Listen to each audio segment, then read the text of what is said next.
자, 오늘 말씀을 잠깐 나누겠습니다. 빌립보서 1장 6절 한 절 말씀을 우리 다 같이 함께 읽겠습니다. 너희 안에서 착한 일을 시작하시니가 그리스도 예수의 날까지 이루실 줄을 우리는 확신하노라. 아멘. 여러분들이 중요하게 여기는 것들이 많겠는데 그 중에서 정말 가장 중요한 게 있다면 여러분의 마음입니다. 그럼에도 불구하고 가장 소홀하게 생각하고 내버려 두는 게 또 마음입니다. 우리 인생은 내 마음에 의하여 결정됩니다. 그럼에도 불구하고 실제로 마음을 잘 지키고 살지들을 못합니다. 여러분 정신 똑바로 차려야 합니다. 이 마음은 우리 스스로도 마음의 상태를 잘 알기가 어렵습니다. 만약에 손이나 발처럼 눈에 보인다면 더러우면 더러운 거 금방 알고 상처가 났으면 상처 난 줄 알겠는데 마음은 보이지도 않고 그리고 뭔가 느껴지지도 잘 않습니다. 심각한 상태까지 가서야 비로소 자기도 느끼고 딴 사람도 알게 돼요. 이건 정말 심각한 문제예요. 히브리서 3장 12절에 보면 믿지 않는 악한 마음이라는 표현이 나옵니다. 이 믿지 않는 악한 마음이라는 표현은 하나님이 믿어지지 않는다는 거예요. 우리가 정말 정상적인 좋은 마음의 상태가 되는 것을 성경은 부드러운 마음이라고, 오늘 성령집회 시작하면서 신무임 목사님이 말씀을 붙잡고 기도하게 된 것이 그게 부드러운 마음을 주님께 구하자고 그러셨는데, 우리가 마음의 상태가 좋으면 우리 마음은 부드러운 상태가 됩니다. 성령께서 임하신 마음입니다. 이 부드러운 마음이라는 것은 내가 하나님의 임재하심을 알아요. 주님이 나와 같이 계시는 것이 믿어져요. 믿어지는 것. 믿고 싶은 게 아니고 믿어져요. 그 말은 주님께 반응이 돼요. 마음이. 주의 말씀이 깨달아져요. 그건 부드러운 마음입니다. 그런데 안타깝게도 마음이 그런 부드러운 상태에서 금방 악하고 그리고 굳어진 상태로 바뀌어버립니다. 이 악한 마음이 되어버리면 그러면 믿지 않는 악한 마음이라고 그랬어요. 주님이 나와 함께 계시는 게 믿어지지가 않아요. 전혀 의식이 안 돼요. 그래서 어떤 때는 저분이 예수 믿는 사람인데 어떻게 저런 말을 하나, 어떻게 저런 행동을 하나, 그분은 거의 정신이 없는 거예요. 지금 주님이 나와 함께 계시는 것이 믿어지면 말 그렇게 못하고 행동 그렇게 못합니다. 완전히 정신줄을 놓고 사는 거예요. 주님이 나와 같이 계시다는 것은 머리로는 아는데 실제로는 전혀 믿어지지도 느껴지지도 않아요. 그게 바로 내가 믿지 않는 악한 마음이 생겨버린 겁니다. 13절, 히브리서 3장 13절에 보면 오직 오늘이라 일컫는 동안에 매일 피차 권면하여 너희 중에 누구든지 죄의 유혹으로 완고하게 되지 않도록 하라. 그러니까 죄의 유혹이 우리 속에 들어와서 되어지는 현상이 마음이 완고해져 버립니다. 죄가 내 마음속에 들어오면 마음이 굳어져 버려요. 마음이 굳어져 버리면 더 이상 주의 음성 안 들리고 주님 전혀 느껴지지도 믿어지지도 않아요. 가룟 유다가 예수를 팔려는 생각을 마귀가 집어넣어 줄 때 그걸 품어버립니다. 우리가 쉽게 그런 어리석은 일에 빠져요. 마귀가 넣어주는 나쁜 생각이 내 속에 설득 들어왔는데 그 생각을 그만 품어버리는, 계속 그 생각하고 또 생각하는. 그러면 어떻게 되죠? 요한복음 13장 27절에 보면 마귀가 들어가 버립니다. 마귀가 들어가고 나니까 예수님께서 가룟 유다에게 내 할 일을 속히 하라 라고 말씀하십니다. 그건 마귀에게 한 이야기죠. 이제는 더 이상 가룟 유다는 이래라 저래라 아무리 주님이 말씀하셔도 통하지도 않고 들리지도 않고 돌이킬 수도 없어요. 마귀가 들어가 버렸으니까. 이게 마음이 완고해지는 것, 악한 마음이 되는 것은 이렇게 무서운 거예요. 출애굽할 당시에 이스라엘 백성들이 그런 상태가 되었었습니다. 히브리서 3장 7절부터 보면 성령이 이르신 바와 같이 오늘 너희가 그의 음성을 듣거든 광야에서 시험하던 날에 거역하던 것 같이 너희 마음을 완고하게 하지 말라. 마음이 완고해져요. 굳어져 버려요. 본인은 느끼지 못해요. 거기서 너희 열조가 나를 시험하여 증언하고 40년 동안 나의 행사를 보았느니라. 그러므로 내가 이 세대에게 노하여 이르기를 그들이 항상 마음이 미혹되어 내 길을 알지 못하는도다 하였고, 마음에 미혹이 와 있는 상태에서는 주님의 길이 보이지 않습니다. 하나님은 항상 정확히 우리에게 길을 보여주시고 계세요. 그런데 마음이 미혹이 되어 있는 상태니까 하나님의 길이 보이지 않는 거예요. 그래서 살 길이라고 잘 될 거라고 생각하고 간 길이 엉뚱한 길로 가는 겁니다. 우리가 아까 보혈을 의지해서 우리가 하나님께 기도했던 제목 중에 하나죠. 잘못 선택한. 주님이 보여주시는 길이 안 보이는 거예요. 11절에 내가 노하여 맹세한 바와 같이 그들은 내 안식에 들어오지 못하리라 하였느니라. 완전히 하나님으로부터 버림받은 자가 되어버립니다. 마음이 굳어져 버린 상태가 되어버리면. 여러분 자신의 마음이 완고해졌는지 스스로 진단할 수 있어요. 주님이 지금 나와 같이 계신 게 믿어지나? 주님의 말씀이 내게 들려지나? 그러면 여러분의 마음이 부드러운 마음입니다. 근데 난 주님의 나와 함께 계시는 게 믿어지도 들려지지도 않아요. 기도를 해도 주님의 뜻하고 아무 상관이 없어요. 이런 형편이 있는 성도들이 많아요. 오늘 성령 집회까지 오셔도 마음이 굳어져 있는 분들이 이 자리에 계세요. 지구촌 교회에 진재영 목사님이 한 번은 집회 때 그런 이야기를 하시더라고요. 전에 목회하던 교회가 너무 어려웠대요. 하나님 앞에 나가서 기도할 때, 하나님, 제가 이 교회를 사임할 때 나를 괴롭게 한 사람 5명은 제발 내가 발표하고 사임할 수 있게 해주십시오. 나 그 사람 때문에 너무 힘들었어요. 사임하기 전에 그 이야기 했다가는 큰일 나니까 사임하는 때는 발표하게 해주세요. 나를 힘들게 한 5사람, 내가 많이도 아니고 5사람만 발표하고 제가 이 교회를 떠날 수 있게 해주옵소서. 그리고 그때부터 이제 명단 작성에 들어갔대요. 5명 누구를 발표할까? 그리고 6년 뒤에 그 교회를 사임하게 됐는데 발표했을까요? 안 했을까요? 안 하셨다 그래요. 왜 안 하셨냐 그랬더니 6년쯤 지나서 가만 돌아보니까 정말 자기를 힘들게 하던 그 사람 때문에 자기가 영적으로 더 성숙했다는 걸 깨달았대요. 그분들 때문에 아프긴 했지만 품고 기도하고 또 기도하다가 보니 내가 이만큼 영적으로 자랐구나. 그래서 굳이 그분들의 이름을 발표할 필요가 없었노라. 그렇게 말씀하셔서 웃기도 하고 은혜도 받았는데, 여러분, 우리의 마음이 굳어져 버리면 어떤 때는 정말 나중에 깨닫고 보면 부끄러운 기도도 드려요. 내 마음이 굳었기 때문에 하나님의 뜻을 전혀 알 수가 없어요. 기도는 하긴 하는데 하나님이 정말 들어주실 수도 없는 기도죠. 어떤 목사님이 그분도 또 그런 목회하면서 어려움이 있으셨는지 내 주변에 원수들, 정말 미운 사람들 다 사라지게 해달라고 목사님도 그렇게 기도를 하셨대요.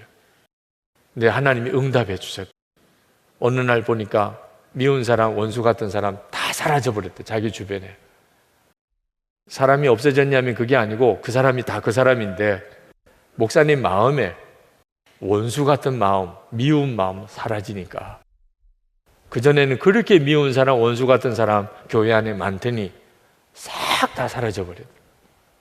그러니까 우리 마음이 정말 놀라운 것이에요. 우리 마음에 따라서 똑같은 사람하고 똑같은 환경에서 지내는데도 어떤 때는 지옥과 같고 어떤 때는 천국과 같다니까. 여러분의 마음이 완고해졌는지는 여러분 스스로가 오늘 성령에 의해서 깨닫게 됩니다. 하나님, 제 마음이군요. 저는 환경인 줄로, 사람인 줄로, 문제가 거기 있는 줄 알았는데 내 마음이 지금 굳어져 버려 있군요. 요한복음 15장 6절에 보면 사람이 내 안에 거하지 아니하면 가지처럼 밖에 버려져 마르나니 사람들이 그것을 모아다가 불에 던져 사르느니라. 여러분의 마음이 굳어져 버린 이유를 주님은 말씀하세요. 주님 안에 거하지 않고 있다는 겁니다. 그러니까 마음이 굳어져 버리는 거예요. 내가 주님 안에 거하면 주님이 내 안에 거하시고, 그러면 내가 마음이 부드러워지게 돼요. 그렇게 부드러워진 마음으로 살아야 하나님의 인도를 받을 수 있게 되고, 그리고 얼마나 복이 있는지, 그래서 주님이 열매를 많이 맺을 수가 있게 되는데, 마음이 굳어져 버리고 메말라 버리면 전혀 전적으로 주님의 역사하심을 경험도 못하고, 그리고는 열매 없는 정말 비참한 삶이 되는 거죠. 주님 안에 거한다는 것은 모든 염려, 걱정 주님께 다 맡겨버리는 거예요. 주님 안에 거한다. 내 모든 문제, 염려, 근심 다 주님께 맡겨버려요. 주님을 완전히 믿는 거예요. 얼마나 놀라운 은혜요, 복인지 모릅니다. 그러니까 마음이 쉼을 얻어요. 주님께 다 맡겼으니까 내 마음이 쉬고 부드러워지는 거죠. 빌립보서 1장 6절 오늘 읽은 말씀에 보면 너희 안에서 착한 일을 시작하시니가 그리스도 예수의 날까지 이루실 줄을 우리는 확신하노라. 너희 안에서라고 그랬어요. 지금 사건은요, 내 눈 바깥에 세상에서 일어나는 거 아닙니다. 남편이나 아내나 부모나 자녀나 직장 동료나 거기서부터 내 인생의 변화가 시작되는 게 아닙니다. 역사는 너희 안에서 착한 일을 시작하시니까 이걸 깨달아야 돼요. 예수님 그리스도께서 내 안에 임하셨어요. 이게 너희 안에서 착한 일을 시작하신 겁니다. 내 속에 영생을 시작하셨어요. 진정한 생명이 내 안에 일어났어요. 이건 너무너무 놀라운 일이에요. 어떻게 하나님이 내 마음 안에 들어오실 수 있어요? 근데 주님의 십자가의 복음으로 이 놀라운 일이 우리 안에 시작이 됐어요. 그리스도 예수의 날까지 이루실 줄을 우리는 확신하노라. 이 착한 일이 예수님과 온전히 하나 되고 주님의 생명으로 살고, 그리고 주님께서 나를 통해 역사하시는, 이제는 내가 주님으로 살고 주님이 나를 통해 역사하시는 이 놀라운 삶이 주님이 하신다는 거예요.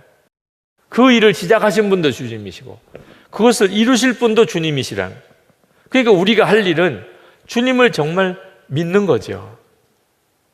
여러분의 마음이 완고해지지 아니하고 부드러운 마음이 되는 일은 여러분의 노력으로 되는 일이 아닙니다.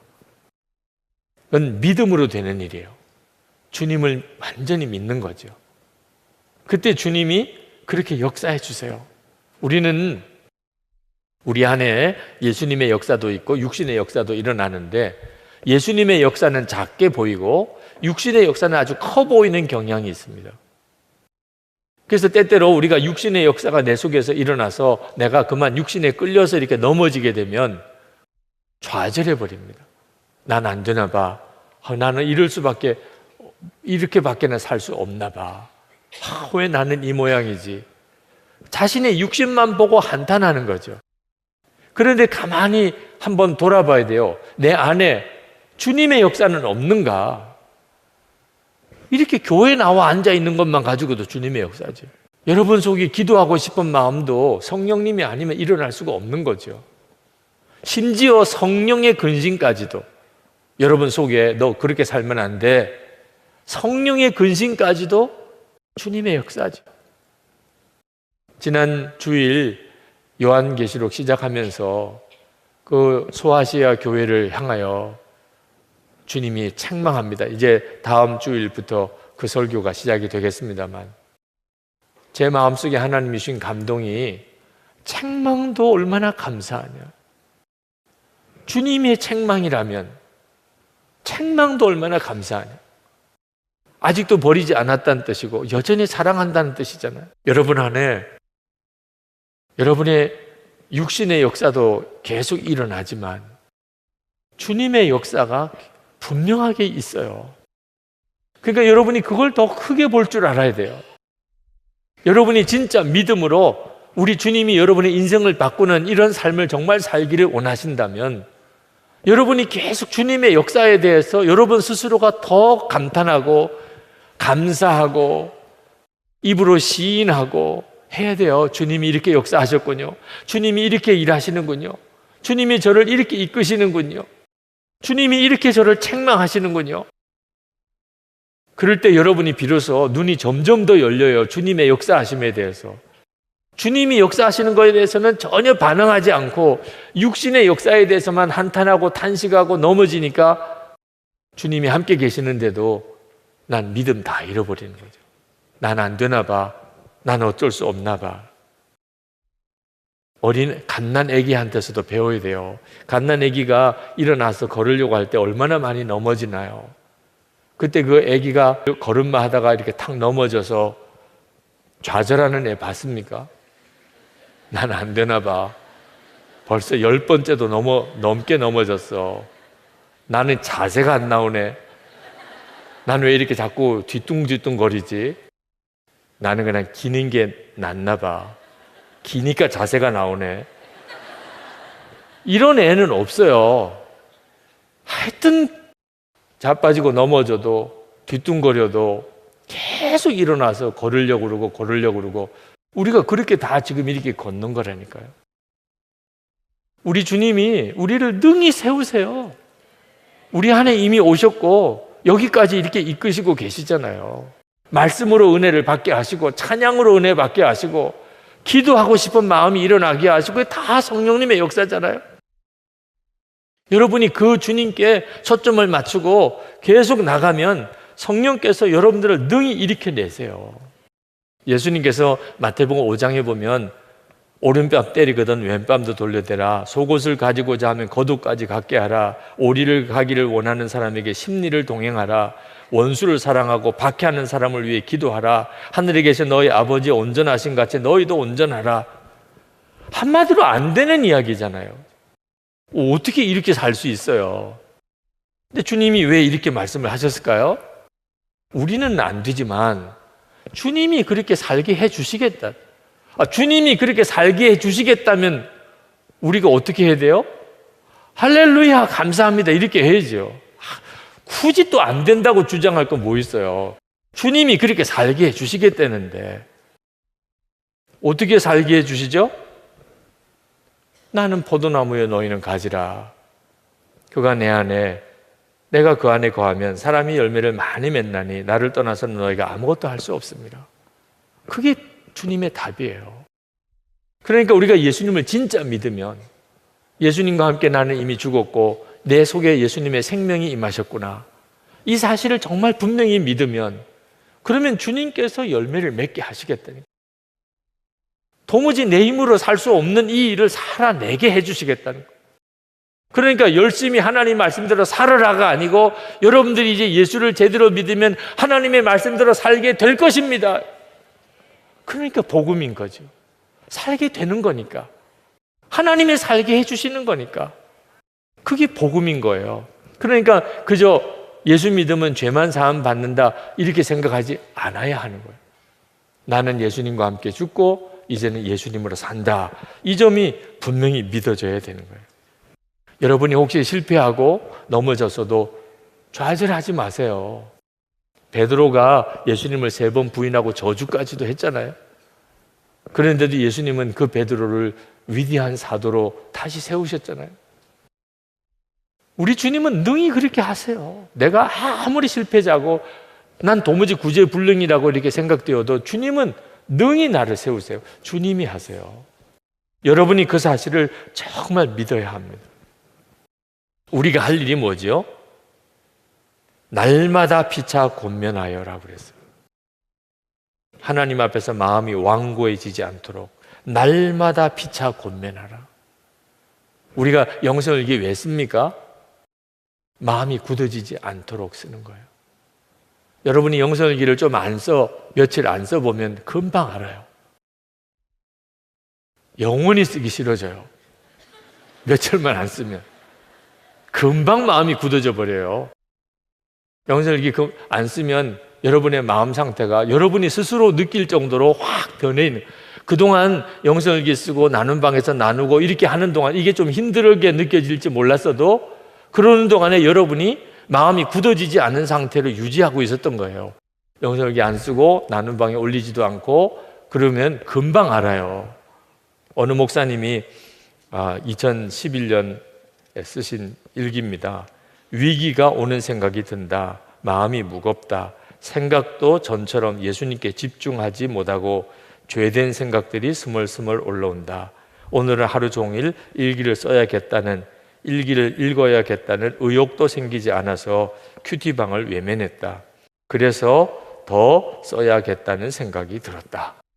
그날 일기를 쓰다 보니까 내 마음이 왜 이렇게 됐지?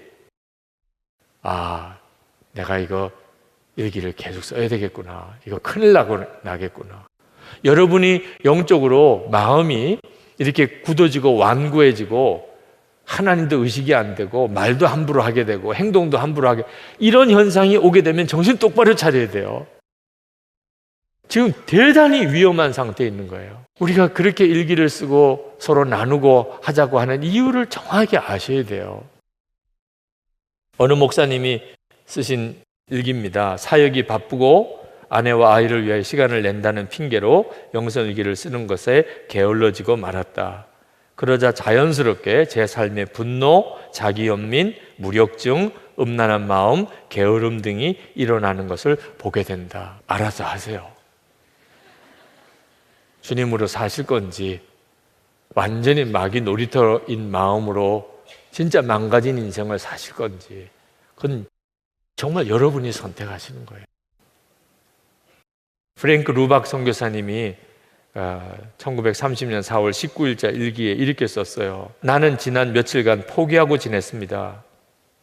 그리고 오늘과 어제 그 결과의 증거를 보았습니다.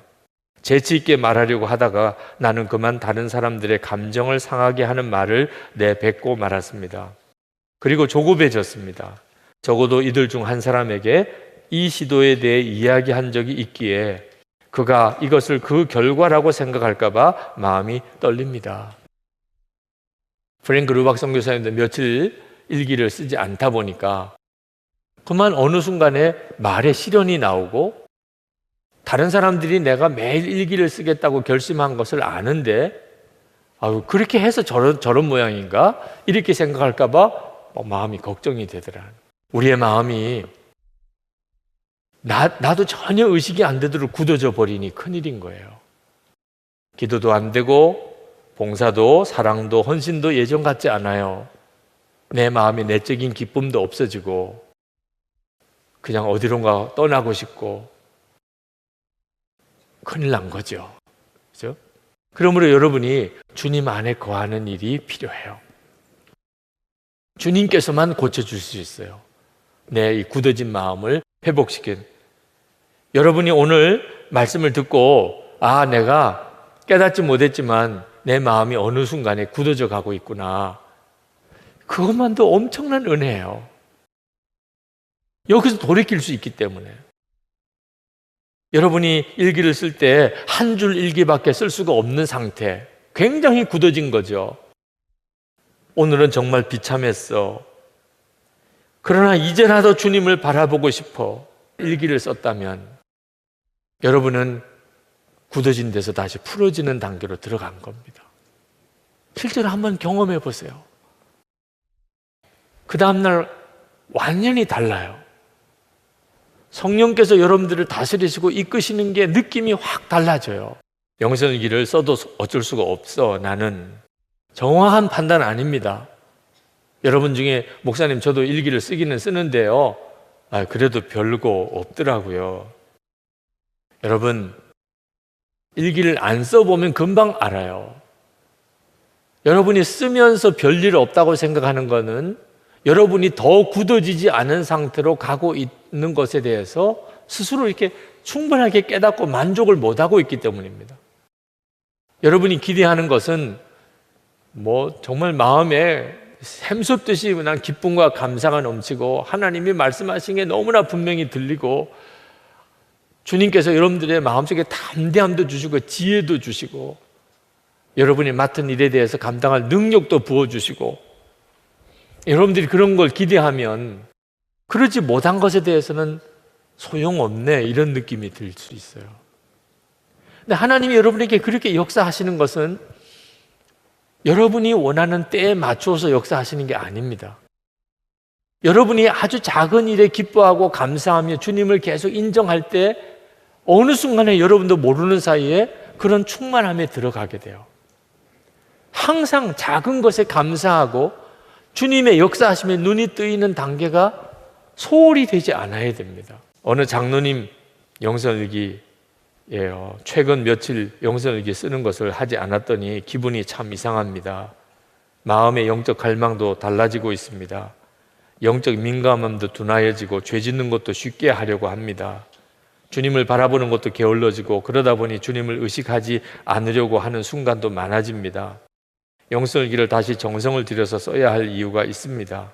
오늘 하루를 마무리하면서 주님께 감사를 드리는 마음이 예전 같지 않습니다. 직장에서 업무가 많이 있음에도 불구하고 주님께 간구함이 적습니다. 일을 결정하는 데 있어서도 내 마음대로 하려고 합니다. 주님 뜻을 헤아리기보다는 내 마음을 먼저 생각합니다. 영성일기를 다시 정성 들여 써야 할 이유가 있습니다. 어제 아내는 많이 힘들어하였습니다. 평소와는 다르게 짜증도 많이 내고 처음 듣는 듯한 말도 많이 합니다. 힘들다고 그렇게 나를 힘들게 하는 것도 처음이었습니다. 나는 참다 못해 내 서재로 들어가 나의 일만 하고 말았습니다.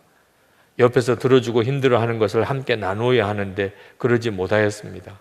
오히려 내가 짜증을 낼 정도였습니다. 주님께 나아가지 않으니 견디는 것에 어려움이 생깁니다. 영성일기를 정성을 다해 써야 할 이유가 있습니다. 오늘 영성일기를 쓰면서 감사를 드리려고 합니다. 나를 돌보아 주시고 다시 주님 앞에 나올 수 있으니 감사한 것입니다. 주님을 부인하진 않았지만 열심을 다해 섬기지도 못했던 것을 깨닫고 나아가니 감사합니다. 하루를 깊이 반성하고 회개하며 주님 앞에 나올 수 있는 것이 감사한 것입니다. 그래서 영성일기를 매일 써야겠습니다. 마음이 엄청 부드러워집니다. 만약에 이렇게 글로 주님께 자신을 돌아보고 점검도 하고 깨우쳐 주신 것도 이렇게 기록하지 않았다면 그러면 이 굳어지는 상태는 더 심해집니다. 그리고 계속 다른 사람 핑계를 대고 원망하고 환경 원망하고 실제로는 자기의 마음이 굳어져 가고 있는 걸 내버려 둔 건데도 결국 그렇게 깨질 대로 깨지고 망가질 대로 망가지고 난 다음에 그제서야 깨닫고 회개하고 돌아올 때는 너무 비참해져 있는 거죠. 여러분, 목마를 때 그때 가서야 물을 마시는 이런 습관 버려야 돼요. 건강 때문에 물을 자주 마시라고 이렇게 권하는 분들 있잖아요. 근데 목이 안 마른데 물을 어떻게 마셔요? 목이 마르면 마시죠. 근데 사람이 수분이 필요한 때 이렇게 목이 마르는 현상과 직결되지 않는데요. 몸에는 수분이 필요한데 목은 안 마른 거예요. 그러니까 대부분이 물을 적게 마시고 산다는 거죠. 그래서 규칙적으로 물을 마셔야 된다. 시간을 정해놓고 이렇게 물을 마시라는 거예요. 목이 특별히 마르지 않아도 물을 이렇게 마시는 것이 필요하다는 거예요. 여러분 잘 아는 김창욱 방송인 김창욱 씨가 강의 중에도 그런 이야기를 하더라고요. 그 오지에서 사람이 사막 같은 데서 그곳을 이제 탐험하는 사람들 중에 탈수 증세로 쓰러지고 죽는 사람이 종종 생긴다는 겁니다. 그런데 물이 없어서 탈수 증세로 죽는 게 아니고 물병에는 물이 있는데 탈수 증세로 그냥 어처구니 없이 죽는다는 거예요. 왜 그런가? 왜 물이 있는데도 물을 마시지 그렇게 죽는가? 본인이 목마른 걸 모르는 거예요. 사막이 워낙 뜨거우니까 땀도 나는 즉시 말라버린대요. 그러니까 지금 자기가 땀을 흘리고 있는지 자체를 모른대요. 그 사막의 아주 고온 속에 들어가면. 내가 목이 마른지 지금 몸에서 탈수 현상이 일어나고 있는 것 자체를 사람이 이렇게 느낄 때 가서야 물을 마시면 큰일 난다는 거죠. 그러니까 시간을 정해놓고 물을 마셔야 돼요. 여러분, 육신도 그런가 하면 영은 더해요. 영은 목마름 자체를 느끼는 것이 어려워요. 대부분은 잘못 해석해요. 내 영혼이 지금 갈급해요. 그런데 해결을 어디 가서 해요? 백화점 가요. 극장에 가요. 완전히 지금 뭔가 좀 문제가 생긴 건 느끼는데 전혀 다른 데로 푸는 거죠. 그러니까 더 목마른 거죠. 마치 물이 필요한데 음료수를 마신 거나 같아요. 그래서 결국은 많은 사람들의 인생이 무너지는 거예요. 가정이 무너지고 삶이 무너지는. 예수를 믿는 우리들이 어떻게 영적인 충만함을 계속 유지할 수 있을까요? 꾸준히 내가 영적으로 목마름이 느껴지든 느껴지지 않든 꾸준히 주님 안에 거하는 걸 확인하고 살아야 돼요.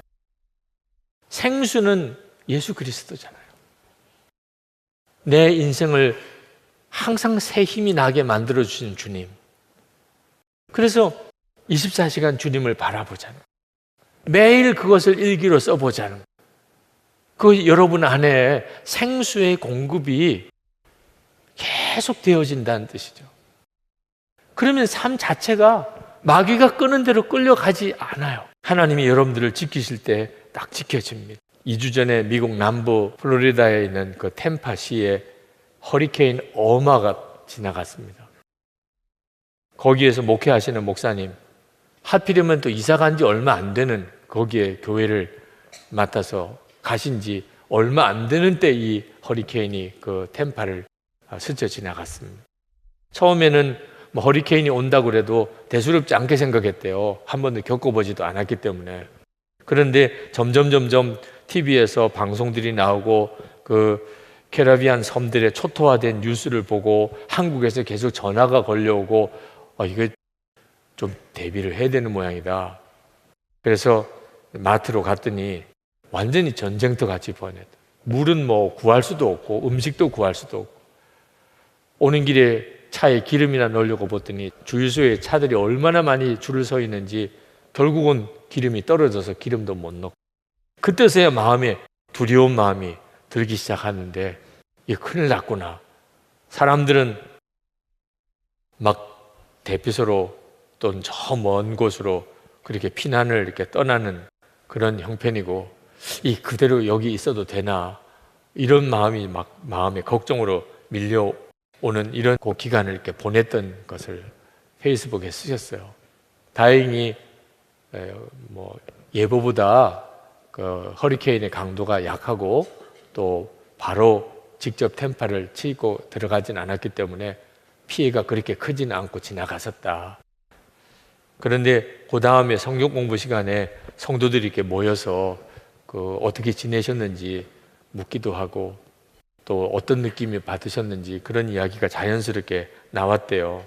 근데 어느 분 한 분이 자기도 처음에는 허리케인 온다고 해서 대수롭지 않게 생각을 했는데 중간에 경로가 바뀌어서 자기가 살던 템파 지역으로 정면으로 들어온다는 뉴스를 들고 마음이 너무 두려운 마음이 들었는데 생필품 다 품절되고 주유소에 기름도 없고 그래서 피난 갈 수도 없고 그래서 그것 때문에 너무너무 두려운 마음이 드는데 딱 생각이 나기를 마지막 때에는 어떨까? 아주 자기는 생생하게 마지막 때의 어떤 것에 대한 예행 연습을 하나님이 시키신 것 같았다. 그래도 허리케인이 오면 미리 예보도 충분히 되고 그리고 생필품 살 수 있는 기회도 주고 피난 갈 수 있는 기회도 주지만 우리 주님이 오시는 것은 한순간에 도적같이 오게 될 텐데 그때는 깨달아도 속수무책이에요. 준비할 수 있는 시간도 주어지지 않아요. 그 허리케인이 지나가는 그때 그 상황에서 나는 진짜 주님이 마지막 나팔과 함께 이렇게 오실 때 내가 그때 주님을 맞이할 수 있을까 하는 생각을 했노라고. 그리고 내가 너무 준비 안 됐다는 생각에 부끄러운 마음이 든다고 이런 고백을 성경 공부 시간에 그 성도님이 하셨다고 그래요. 여러분 주님 오시게 될 때 비로소 우리가 기겁하고 놀랄 것은요 내 마음 상태가 주님을 맞이할 마음이 전혀 아니라는 주님은 나에게 너무 낯선 분이에요. 이건 진짜 끔찍한 일이에요. 우리가 뭘 준비하고 살아야죠? 주님 안에 거하는 거예요. 그러면 주님이 내 안에 거하시고 우리가 늘 주님 안에 거하는 일이 이건 생명처럼 소중한 거예요. 그래서 내 마음이 굳어지지 않도록 그렇게 살아야 주님 오실 때 전혀 문제가 없어요. 나는 준비되어져 있는 상태니까. 오늘 이 시간에 여러분은 지금 주님이 오신다. 그때 나 문제가 없나? 그런 기준으로 여러분을 살펴야 돼요. 오늘 여러분의 가장 중요한 기도의 제목은 주님께서 정말 제 마음을 만져주세요. 내 마음이 풀어지고 부드러워지는 것은 절대로 노력으로, 의지로, 결심으로 안 됩니다. 여러분이 할 일은 제가 지금 주님 안에 들어가겠습니다. 주님께 내 삶 전체를 맡기겠습니다. 주님께서 제 마음에 임하셔서 제 마음을 완전히 바꿔주세요. 바꿔지는 거예요.